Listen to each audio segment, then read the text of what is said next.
Mga kababayan, maligayang pagbabalik po sa Pinas Weather Balita. Ang bagyong Doming po ay lumakas na ho sa severe tropical storm at nararamdaman na po ito sa ilang bahagi ng ating bansa. Alamin natin ngayon ang pinakadireksyon nito at yung mga lugar na mas maapektuhan pa. Gayun din, aktibo at meron na tayong mga nakataas na rainfall warning dahil po sa epekto ng southwesterly wind flow o mahinang habagat. Bago ho tayo magpatuloy, huwag yung kakalimutan na kahit i-like lang yung video. Importante na po yun. Maraming salamat. So ito na po, no, marami tayong sinasabi na dapat maghintay kayo sa paparating po ng mga pag-uulan. Kasi actually, ito naman ay talaga yung pinakamata ng bagyo, yung sirkulasyon ng kanyang hangin, nakakaapekto na.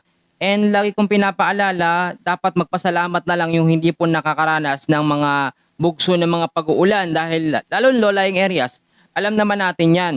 Pero yung pinakasentro at pinakamata po ng bagyong Doming, huli po itong namataan kung makikita ho ninyo 895 kilometers east of Northern Luzon. Tinataglay po nito ang hangin na 100 kilometers per hour. May pagbugso pong umaabot sa 125 kilometers per hour. May pagkilos naman pa west-northwestward sa bilis na 20 kilometers per hour. Kung mapapansin ho ninyo, nahahagip nito ang parte ng ilang bahagi po ng North Luzon, gayon din ng extreme Northern Luzon. Habang papalayo po ito ng ating Philippine Area of Responsibility, lumalakas pa po ito ng lumalakas. Ayon din sa forecast ng Pag-asa, lalakas po ito hanggang sa tinatawag po natin na typhoon category. So bago sa ibang update, alamin muna natin yung mga lugar na apektado po ng tinatawag natin ng southwesterly wind flow dito po sa kanlurang bahagi ng ating bansa. Ngayong araw po ng Sabado, ngayong hapon hanggang bukas po, Sunday ng hapon, meron tayong heavy rainfall warning o outlook dahil sa south westerly wind flow na ngayon po ay na-develop na o lumakas na bilang southwest monsoon. Inaasahan po sa bahagi po ng Palawan, Occidental Mindoro at Antique, 50 to 100 millimeters na dami ng pag-ulan po ang aasahan dyan. Pagdating naman po ng Sunday ng hapon hanggang sa Monday and Tuesday, 50 to 100 millimeters sa dami ng pag-uulan pa rin ang aasahan sa area po ng Palawan, Occidental Mindoro, Antique, Iloilo at Guimaras. Pag sinabi ho natin na 50 to 100 millimeters na dami ng ulan, base na rin yun sa rain gauge na ginagamit po, yung rain meter, no? Pantansya ng ulan, ay kaya nitong magpabaha sa mga low-lying areas. Hindi pa po diyan kasama ang epekto po ng bagyong Doming. At kung makikita nyo itong bagyong Doming, alamin natin yung mga lugar po na naaapektuhan ito. And actually, lagi ko sinasabi, dapat po ngayon handa kayo. Kasi 'di ba, alam naman natin sobrang init ng mga nakaraan, ngayon nagpaparamdam na at nagpapaulan na ang bagyong Doming. Paunti-unti na ho yan. Meron ho kasi yan tinatawag na warning lead time. Merong 12 hours, depende sa sirkulasyon po ng hangin ng bagyo. So sa atin po tinatawag na forecast weather condition sa area po ng Bicol region, makinig ho kayo. Kasama po ang Batanes, Ilocos region, Apayao, Cagayan, Quezon, Northern Samar. Ang Eastern Samar ay makakaapekto po ngayong hapon ng Sabado ng cloudy skies with scattered rains and thunderstorms dahil po sa trap ng severe tropical storm. Soft trap lang naman, no, ng bagyong Doming ang nakakaapekto. So pag sinabi natin na trap extension, yan yung pinakahangin lang na nasa labas po ng bagyo. Iba yung epekto ng pinakagitna. Kasi yung pinakagitna po ng bagyo, yan po yung tinatawag natin na mata o pinakasentro. Malakas ang impact niyan. Pero yung impact naman ng kanyang extension ng hangin, hindi po ganun kalakas ang epekto nito. Mga pag-uulan, isolated rains, cloudy skies, ang binibigay po niyan o idinudulot. So dito naman tayo, no? Sa parte po ng Mimaropa, Western Visayas, eto, naku po, nagsimula na ang habagat.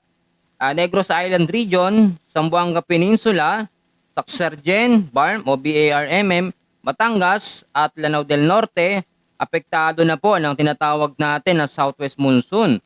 At pag-ingat po ang mga lugar na sa banta ng mga pagbabaha, landslide sa mga landslide prone area, cloudy skies ang aasahan lalo na po sa hapon. Sa parte naman ng Metro Manila, ito yung mga kababayan natin, ang dami pong nagre-reklamo, nasan daw ang ulan, wala daw kwentang bagyong Doming yan, hindi man daw nagpapaulan. Huwag po natin subukin ng panahon.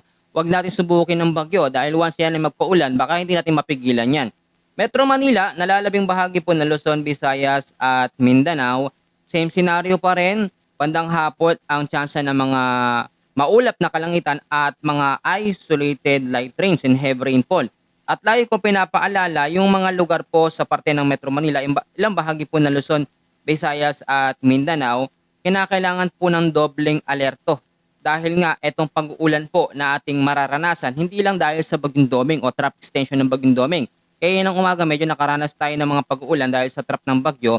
Ang South West Monsoon ay patuloy din makakaapekto sa kanlurang bahagi ng ating bansa. So ngayon naman, mainit pa rin, napapansin naman natin medyo maalinsangan, and the more na umuulan na paunti-unti, mas nakakaranas tayo ng pag-init. Baligtad, no? Alam nyo kasi sobrang singaw ng lupa. Yung init na naiipon po sa lupa, sumisingaw yan kapag paunti-unti ang mga pag-uulan. Kaya naman sa parte pa rin ng Metro Manila, ngayong hapon po ay tataas pa rin sa 34 to 36 degrees Celsius ang init. Central Luzon, 36 degrees pa rin. Batanes, Cagayan Valley, aabot pa rin sa 32 degrees Celsius yung init po, lalo na po sa hapon. Pagdating naman sa Western Visayas, bababa naman sa 26 to 32 degrees Celsius ang magiging init dahil nga po sa mga isolated light rains. Western and Central Visayas, bababa naman ang temperatura sa 26 to 33 degrees Celsius dahil sa cloudy skies and isolated thunderstorms. Ang habagat po at trap ng Bagyong Doming ay magbibigay ng kalat-kalat na pag-uulan sa hapon at minsan inaabot po yan sa gabi. So aparte naman po ng Davao, Caraga, bababa po sa 26 to 32 degrees Celsius ngayong hapon ang mga temperatura o lagay po o init po ng panahon sa Buanga Peninsula, Barm, Sacsayhuaman. Diyan po mga lugar na yan, may mga tsansa o mataas ang tsansa ng mga pag-ulan lalo po sa hapon at sa gabi. Hindi porket paakyat na ang Bagyong Doming hindi na mahahagip ng traffic extension ang silangang bahagi po ng Mindanao, gayon din ang silangang bahagi ng Eastern Visayas at North Luzon. Bagamat etong Bagyong Doming, kung papansinin ho ninyo, malakas o malawak po yung sirkulasyon ng kanyang hangin, which is yun din po yung tinatawag natin na radius po ng bagyo. Kaya naman po, lagi kong sinasabi, ang parte po ng North Luzon ay nadidikitan ng trap, umiikot po, no? Kaya ngayon pa lamang, kasama ang Ilocos Region, Ilocos Norte, Ilocos Sur, La Union, Pangasinan, maging alerto sa banta ng mga pag-ulan ngayong hapon. Sa parte ng Cagayan Valley, kasama ang Cagayan, Isabela, Nueva Vizcaya, Quirino at Batanes, mag-ingat din, no? Alam nyo, itong Bagyong Doming, maituturing natin no, na blessing na bagyo, no? Bakit magiging blessing ang bagyo? Ito po, meron kasi mga bagyo na mapaminsala at talagang pumupuksa ng ating mga kabahayan, ating kabuhayan. Itong Bagyong Doming naman, nagbibigay lamang ng kakaunting pag-uulan, yung tipong tansyado lang. Pero minsan, nakakatakot ho yung ganitong bagyo na sobrang tahimik, sobrang mahina. Baka bigla na lang tayong magulat, humagupit ito, lumakas habang papalabas po ng ating Philippine Area of Responsibility. Itong Bagyong Doming naman ilalabas pa by next week, no? Inaasahan Tuesday hanggang sa Wednesday. Paglabas niyan sa PAR, typhoon category po yan. Pag sinabi ho natin na typhoon category, medyo malakas po ang epekto nito at aayawin talaga natin ang ganong klaseng lakas ng bagyo. Sa ngayon, nasa category 3 pa rin tayo, severe tropical storm, na magtataglay lamang ito ng hangin na 89 hanggang 117 kilometers per hour.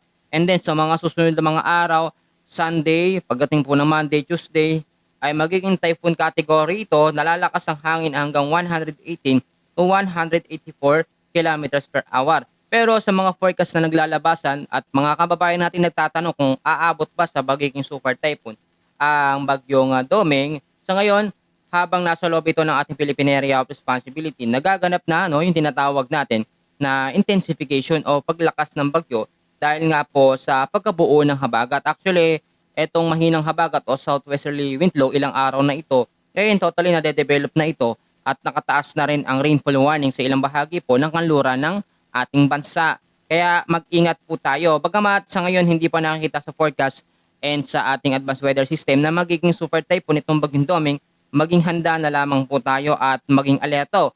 Once kasi na maging super typhoon ito, lalakas ang hangin nito sa 185 hanggang 240 kilometers per hour pataas na lakas ng hangin, which is ayaw natin nun. At lalawak ang radius niyan. May mga nagtatanong sa atin kung paano hinahatak ng Bagyong Doming ang epekto ng southwesterly wind flow o mahinang habagat. Mas malakas po kasi yung sirkulasyon na meron dito sa Bagyong Doming, kaya ang mahinang hangin sa paligid ho niya ay hinahatak niya. Kung mapapansin ho ninyo, walang ibang weather system na malakas maliban sa Bagyong Doming.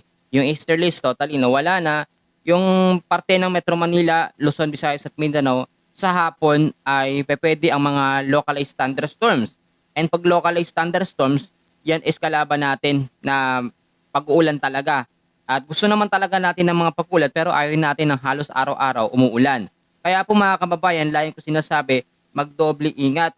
Hindi po biro, yung meron tayong bagyo sa loob ng ating Philippine Area of Responsibility.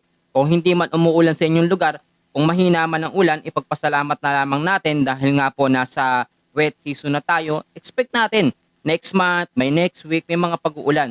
O nga pala, ito pa mga kababayan sa kanlurang bahagi ng ating bansa. Dito sa area na yan, sa ating tropical cyclone threat potential, nakikita may madedevelop dyan na LBA na medium chance ang category. Ngayon, tanong kung magiging bagyo ba yon. Sa advanced weather forecast, nakikita yon na madedevelop bilang medium chance na LPA pero hindi pa nakikita kung madedevelop bilang tropical depression. Pero once na madevelop yon, malaking parte ng western Luzon ang maapektuhan. Pwedeng magkaroon ng landfall scenario dahil dito sa area na yan mabubuo. So lalakas lang naman yung LPA na yan dahil po sa epekto ng habagat o southwest monsoon dyan sa kanlurang Palawan po o kanlurang bahagi ng ating bansa. Mga kababayan, ito ko muna tatapusin ang ating update and please huwag niyong kakalimutan na suportahan ng ating channel. Kahit like lang, okay na ho yun. Maraming salamat po at God bless po sa ating lahat.